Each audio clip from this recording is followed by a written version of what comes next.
तीन गुना लगान.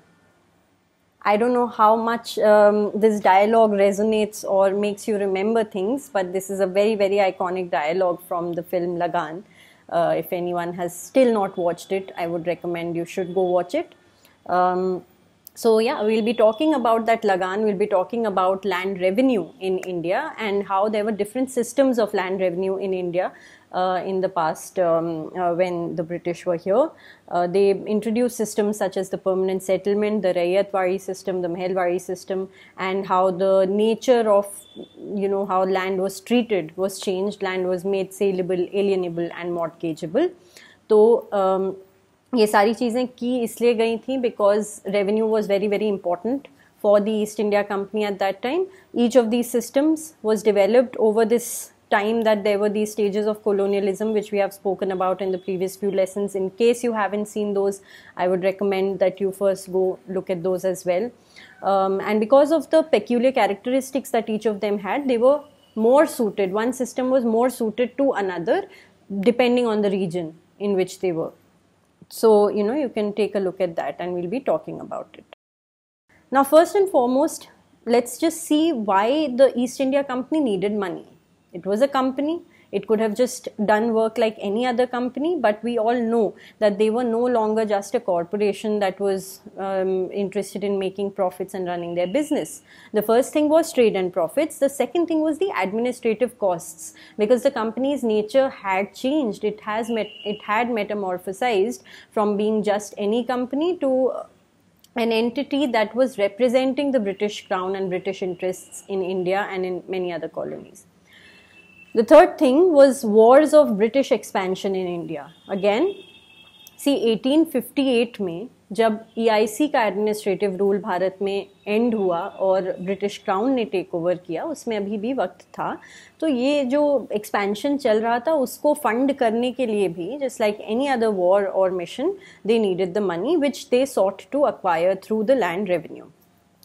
Now, so far, what was being done is that whatever agricultural produce was there, उस पे land revenue लिया जाता था, and this land revenue was given and was all borne by the Indian peasant or the ryot, and there was role of intermediaries as well. So either you could take it directly, the company could take it directly through its servants, or indirectly through intermediaries such as zamindars, revenue farmers, etc., who would collect the land revenue from the cultivator and keep a part of it as their commission. Now, what you do need to understand is that these intermediaries were mainly collectors of land revenue, but sometimes they owned the land in the area from which they collected revenue. So it depended. It was variable. Another thing, and this is, I'm leaving it to you in fact, maybe in the comments if you could mention what you understand by the difference between the terms peasant and farmer. ये दोनों थोड़े से अलग terms हैं. We use them interchangeably, but it would be nice if you knew the difference between them. So please mention that in the comments. What is the difference between peasant and farmer? So following the Battle of Buxar in 1764, Buxar Bihar में एक इलाका है, Shah Alam II via the Treaty of Allahabad, he granted the Diwani rights over Bengal, Bihar and Orissa to the East India Company. And initially the company decided to go forward with the old system of revenue collection, the only difference being that they increased the revenue that was to be collected. In 1773, they decided to take matters directly in their own hands, and Warren Hastings ran a bit of an experiment where what was done is that he auctioned the right to collect revenue to the highest bidders. Now, because the system was such and they were saying that revenue collection would be done at the behest of the highest bidder, there were people who were bidding really high. There were zamindars and speculators who were competing to get that right to collect land revenue, and so, you know, they decided to bid really high amounts which they could not even meet. Now, because of this lack of meeting of expectations, there was instability in the company's revenues at a time when the company could not afford to do so. And neither the ryot nor the zamindar would do anything to improve cultivation when they did not know what the next year's assessment would be or who would be the next year's revenue collector. So, you know, there was a huge uncertainty that was prevalent overall. And that is why it makes sense that the very next system that was introduced was called permanent settlement. So, permanency, of course, was an attempt to introduce some stability into the revenue collection. Now, for all these systems that we'll be discussing henceforth, you will need to remember the people who were associated with it, the British officials or whoever, came up with the idea. It would also be good for you to remember the chronology, the order in which these systems were introduced, and any other change in characteristics which I will be discussing with you. There's a bit of noise from the road outside, so please excuse that in case it's interfering. Right, so in the permanent settlement introduced in Bengal and Bihar in 1793 by Lord Cornwallis, and this was later extended to Orissa, the northern districts of Madras and Varanasi. This was a system that was planned by John Shore, and I mentioned him in one of our previous lessons. He was a successor of Lord Cornwallis, as it happens.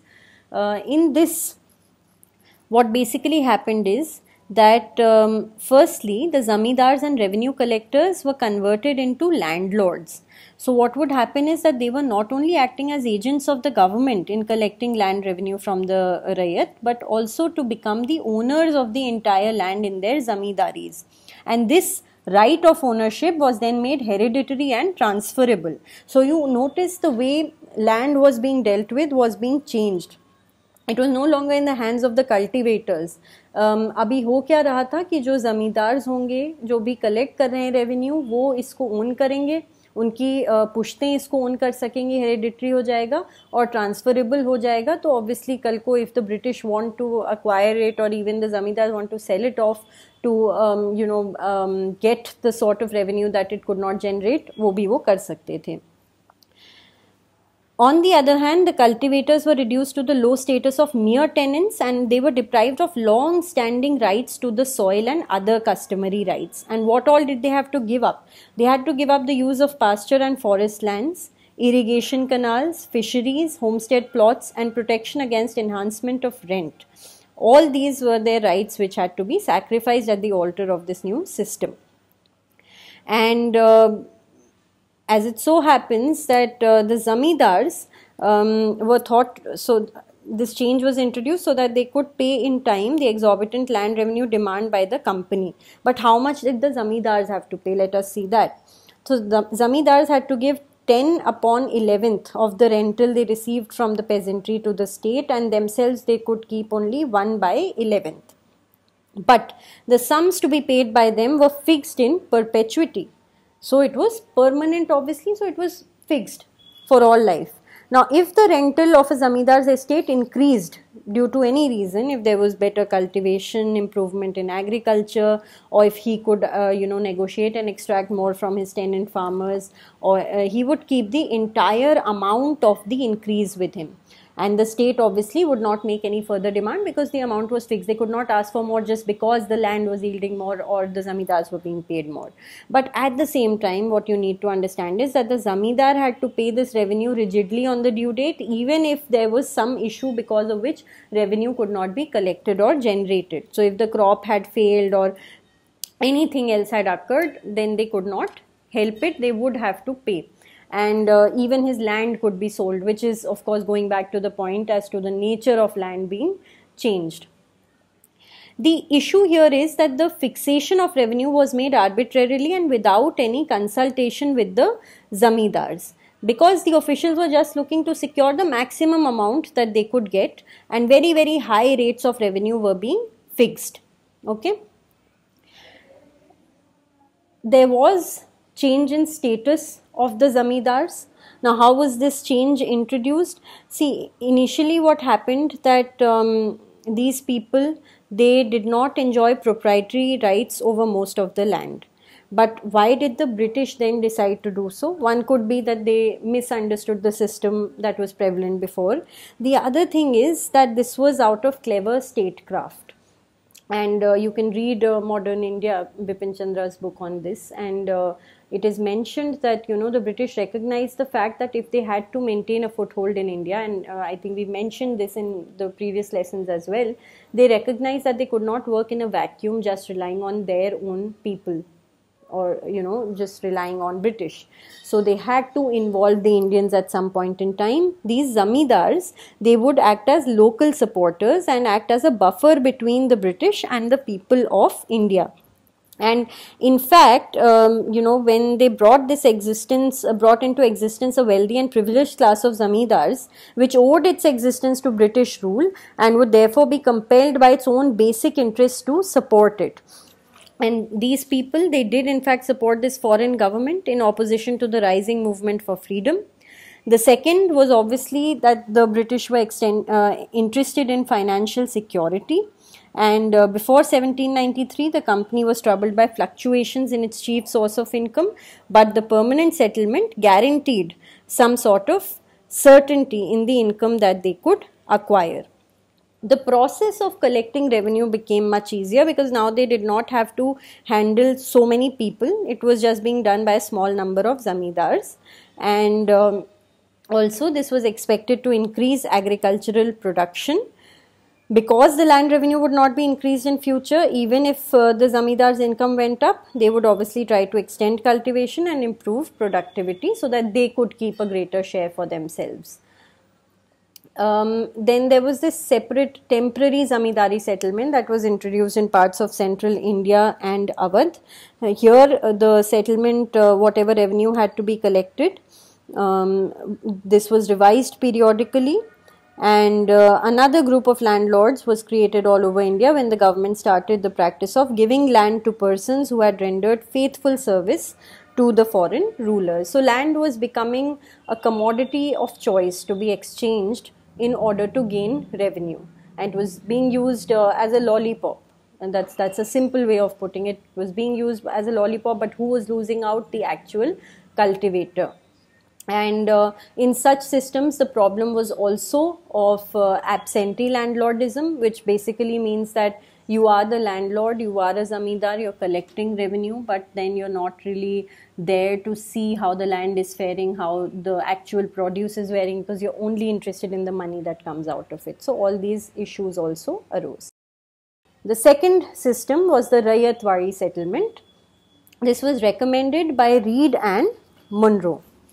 And this was because the situation in south and southwestern India was a bit different. The officials believed that in these regions there were no zamindars with large estates, and so it was not possible to introduce, the zamindari system as it was happening in the other parts. So many Madras officials led by Reed and Munro recommended that this should be made directly with the actual cultivators or the rayats. They also pointed out that under permanent settlement, the company was a financial loser because, as we have told you before, even if the income grew, but since an amount was fixed with the zamindar, you could not increase it even if the income grew. Moreover, the cultivator was at the mercy of the zamindar who could oppress him at will. So under this Rayatwari system, the cultivator would be recognized as the owner of his plot of land, and this would be subject to payment of land revenue. And they said that this would be a continuation of the state of affairs as had existed in the past. What did Munro say? Munro said it is the system which has always prevailed in India. And this was a clever way of putting it, because every time you projected a practice as being prevalent for a long time, there was likely to be less resistance to it, no matter how detrimental it may have been to the interests of the Indians. So this system was there, and this was also introduced in parts of Madras and Bombay presidencies in the beginning of the 19th century. Here the settlement was not permanent, it was revised periodically after 20 to 30 years when the revenue demand was usually raised. And why it was not such a good system from the Indian point of view? Because the rayats suffered. It did not bring into existence a system of peasant ownership. The only difference was in permanent settlement you had a number of zamindars. In this you had one great big zamindar or one entity that was basically juicing you for profit, which was the state. And the government later openly claimed that land revenue that was being collected under this system was in fact rent and not a tax. Then in most areas land revenue was fixed exorbitantly. So the person who was cultivating the land could not even, have sustenance agriculture. In Madras, the government claim was fixed as high as 45 to 55% of gross production in the earlier settlement. Then the government retained the right to enhance the land revenue at will. They were revising it anyway, and the Rayat had to pay revenue even if his produce was partially or wholly destroyed by any natural calamity. So not a very system overall. The third kind of system, which was the Mehelwari system. This was introduced by Holt Mackenzie in 1822. And it was introduced in the Gangetic Valley, the northwest provinces, parts of central India and Punjab. In Punjab, the modified Mehelwari system known as village system was introduced. And what was Mehel? So see, Mehel was actually, you could look at it as a village or a group of villages whose total revenue was determined by the state. And who was collecting it? The task of collecting the land revenue fixed by the state was assigned to the village headman. The name of this headman was entered into a register and he was assigned a number. This led to the birth of a term called Nambardar, and in local dialect then it became Lambardar. कभी कभी बोलने की भाषा में जब हम कोई term बोलते हैं तो उसको बोलने का लहजा फ़र्क हो जाता है और नंबरदार की जगह वो लंबरदार हो गया. So I'll give you an example. When you're reading out alphabets, many times children say JKLOMNOP. It's not LOMNO, obviously, it's LMNO, but just a way of speaking. So that's what happened probably with Nambardar as well. Now in this system, the village was taken as a unit because it was inhabited by the members of, based on certain characteristics. They could be of the same caste, and it was like a brotherhood, जिससे कि the term भाईचारा or biradari, this term was also used. Now, all these systems, you need to understand, they departed to a great extent from the traditional land systems of the country. And the British created a new form of private property in land such that the benefit of the innovation did not go to the cultivators. The land became saleable, became mortgageable, alienable, जिससे कि government का revenue protect हो. Obviously, I've mentioned this before, if it was not saleable or transferable, the government or the zamindar could not have sold it if they wanted to still get any revenue out of it from a cultivator who did not have any savings or possessions. And nor could this cultivator borrow money on the security of his land or even sell part of it to pay his land revenue. So this was the sort of changes that were being introduced, and by having private ownership in land, the right of ownership would probably act as an incentive for the landlord or rayat to exert himself in making improvements. But it's quite clear that this was very, very different from the system that had prevailed, whether it was in terms of the land or Indian villages or rural society. So now let's just look at the result of these systems then. The first thing was that the agrarian relations were totally altered, and the change was intended to fulfill objectives of colonialism, not to make Indian villages and agriculture progressive. The zamindar was also made insecure because he was often not able to pay the agreed amount, and we have spoken about how he could even be dispossessed of his zamindari, and the law was called the sunset law. If they would not pay the land revenue by the sunset of the decided date, that was it, game over for them. The third thing is the land revenue had to be paid in cash because food grains as revenue had no significance or utility for the colonial state. So a cash nexus was introduced. The peasant would have to take recourse to cash loans provided by money lenders, popularly called sahukars or mahajans, and the loans could never be paid off, and this led to a vicious circle leading to chronic indebtedness in rural areas. And this also in fact led to bonded labor. और आप पढ़िएगा इस बारे में, ये काफ़ी जगहों पे अभी भी prevalent है. We do speak about loan facilities for different communities, but sometimes it's very, very different for them to procure those kinds of loans from formal institutions. Then those who lost their land to the sahukars or mahajans, they either became landless agricultural laborers or migrated to cities to earn cash and came back and buy back their land from Sahukars or Mahajans. The requirement of revenue in cash and raw material for British industries created conditions for forced commercialization of agriculture. Now see, commercialization itself was not bad, but we know that it was being imposed on the peasants without their consent or even taking their opinion into account. Specialization in agriculture began, so people started veering towards crops that would probably yield more money, such as cotton, jute, groundnut, oilseed, sugarcane, tobacco, etc. And they were more interested in cash crops than food grains. This reached the highest level of spread and development in the plantation industry, tea, coffee, rubber, etc., etc. So all these things were happening, and then these had negative aspects as well. What were the negative aspects? That to meet the excessive land revenue demand of state and high rate of interest charged by Sahukar or Mahajan, the cultivator was forced to sell his produce at the time of harvest, whether in the village itself or the market, irrespective of the price offered. So that is why there is so much of hue and cry about the minimum support price from time to time. Many poor cultivators have to buy back some of the crops sold away at a much higher price than what they have received at the time of selling. The Indian rural economy was linked to the global international market, and this made it susceptible to price fluctuations when Indian conditions did not warrant it. And had India been independent, this would not have been the case. So this was a bit long, but it's a very, very important topic, and do dwell on this and try and understand all that was discussed. If you have any other questions, you can post them in the comments. We'll try to get back to you with the answers. So that is it for today. Thank you so much.